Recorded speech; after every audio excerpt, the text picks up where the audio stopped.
Well, welcome back. We are here with Greg Westfall, the president of Rehaba. And Greg, you were telling us in the last segment this amazing story where you came face to face with a man-eating lion, right? It's true. Okay, let's hear this. This has got to be incredible. Well, I was walking down the walkway, and there it was. And Now, tell us where you were when this happened. I was at the zoo. You're at this, okay. Is it in Portland, where you're from? Yeah. And, Okay. and there was a. So basically, I walked on to the next cage. Yeah, okay. But the point I was making when I slipped that terrible joke in, and you made us wait all this time to hear this story, was to say that we were designed to outrun a cheetah. Mm-hmm. We're amazingly efficient runners, and we're designed to use our bodies. Now, it wouldn't be very effective if everybody in Las Vegas had to chase down an antelope every night for Probably dinner. wouldn't work too well here. But we were designed, we became the dominant predator on the planet, working in teams, keeping the animal from herding and exhausting it, so that we could be there when it fell over, panting, dead. Even a cheetah at 105 degrees would fall over. Mm-hmm. Okay, if we weren't there, the hyenas and the vultures would get it. So we became the dominant predator on the planet by using our bodies in marvelous ways, and we're designed to be very active. But today, sitting is the new smoking. Okay, Yeah. we're not active. We don't use our bodies like we should. So imagine if you could sit in the chair and we could give you the equivalent of a 2-mile walk without weight bearing on the knee, where maybe you got bone on bone. Okay, wouldn't it be amazing to be able to pump the surrounding muscles and increase the perfusion into the joint capsule? There's no perfusion there. It comes through the end plates, the chondrocytes, the cartilage, basically, and the metabolic function, the enzymic activity that produces the cushioning in the joint capsule, requires the oxygen and the nutrients that only come from pumping the surrounding muscles. When we get muscle strength imbalances around the knee, it's kind of like a crane. You have to have finely controlled tolerances for the cables and the pulleys on the crane, or if they get out of whack and imbalance, the whole crane can collapse. Right. The other thing is, what supports our knees are our muscles.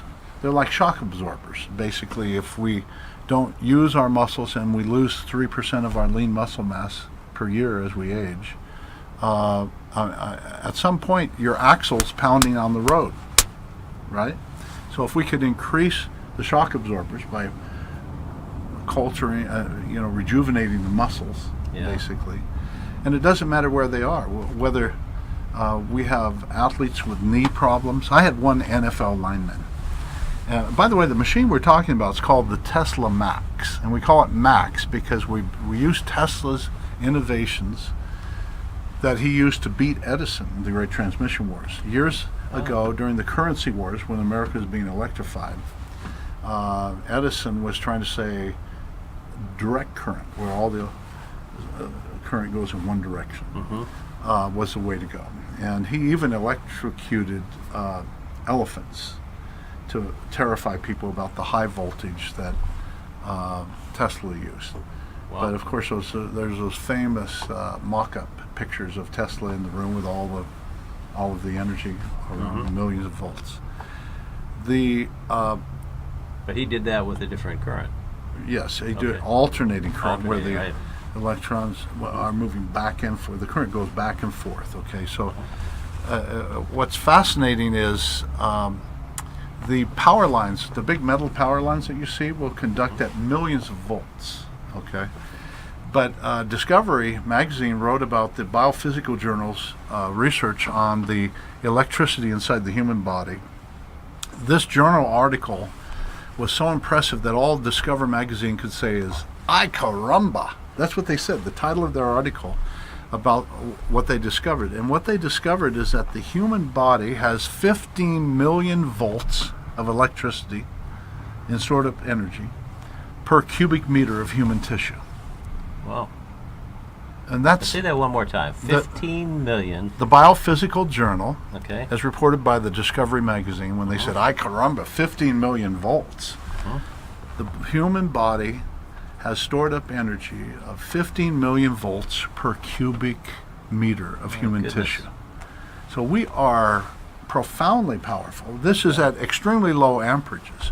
We have little energy grids, and every cell has its energy. The cells work with the sodium potassium pump, and the differential helps to bring in nutrients and pump out waste. And when we get sedentary, we gain edema. That's the water, the seawater that floods and washes across our cells. And when water in nature becomes static and stagnant, it becomes toxic. It's like the Dead Sea compared to the Sea of Galilee. Yeah. Okay. So you've heard that analogy. Yes. The Dead Sea holds on to everything. Right. Well, when we don't move our lymph, the sodium, the seawater basically in the lymph, the sodium sucks the potassium out of the cells, and the cells' lights go out. Their energy pump goes out, and they die one at a time. This is why people with neuropathy in the feet and sedentary lifestyle, they get edema, they get some pitting you can push in for 5 seconds and it still leaves sock lines, for example. Their feet change color. With infrared cameras, we can see the ice cold, dark blue, disappeared feet. You can't even see them on the color map to temperature. And as we treat them, they become bright orange and in the infrared map. Circulation's changing. Yeah. And we see colorization changes, but we have treatment protocols for hips, knees, back pain. Pain is your friend. It's telling you something's wrong. But in our culture, what do? We take pain meds. Cover it up, huh? It's like if there was a fire raging, the firemen show up and they spray the alarm. Yeah. That's Or right. no, worse, they take the batteries out of the alarm while the fire rages. Say, okay, problem's fixed. That's That's our culture. And the problem is the pain meds mess with your mucosal lining of the gut. You know, that's supposed to be a closed system from the mouth to the anus. It's a sewer, basically. Yeah. It's not designed to mix with your bloodstream. But the NSAIDs, there's plenty of articles about NSAIDs damaging the mucosal lining of the gut. So that's another issue we have to address, because the gut is associated with the brain. So if you're not feeling good, if you're depressed or you have neurological challenges, you know how you have gut levels about people? I don't like the guy, or I like the guy, sure. or whatever. Think about the billions of villi in your gut. The most perfused part of the body is right there. They're all lined with capillaries. They have billions of microvilli. And it's not a stretch to think that they might be tied in some way to a perception of some level of how you feel about somebody or some situation. You just had a gut level feeling. that's an interesting theory. Yeah. Isn't it interesting? Very. Yeah. But when you damage the mucosal lining of the gut, you've now created an open pathway for fecal matter and pathogens from the gut and that biome to get into the bloodstream. Now the immune system goes crazy, Yeah. constantly under attack, and it begins attacking your own body. This is where autoimmune diseases come from. So if we can keep people active, even if they're sedentary, and I can give them the equivalent of 500 sit-ups. When we crunch people by working their abs, we can have them try to resist by straightening. And it's really quite exciting. My focus has been on the medical applications, because pain is the number one reason for office visits. It's in the top 5 reasons. JAMA had an article about the top 5 reasons for office visits, and the cold and flu were there. But pain is a ubiquitous problem. It's everywhere. It's everywhere. It seems like everybody I know has some kind of pain, one kind of pain or another.